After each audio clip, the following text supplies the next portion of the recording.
এখন বাড়া চাইতে পারবে না। দেশ স্বাধীন হয়েছে, সবার সব সম্পত্তি আমরা ভাগাভাগি করে খাবো, কেউ বাড়া চাইতে পারবে না বাড়িয়ার কাছে। এটা এটা এটা এটা এটা এটা কিভাবে সম্ভব হয়?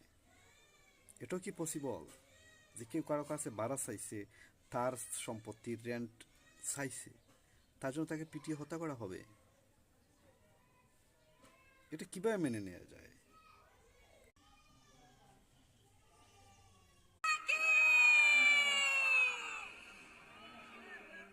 করছো ছলা কলা,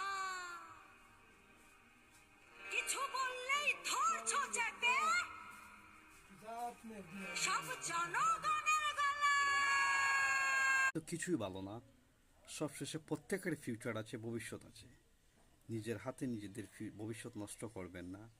অন্যের ভবিষ্যতের কথা চিন্তা করেন না, কমসে কম নিজের ভবিষ্যতের কথা চিন্তা করেন। হক হালালের কথা চিন্তা করেন।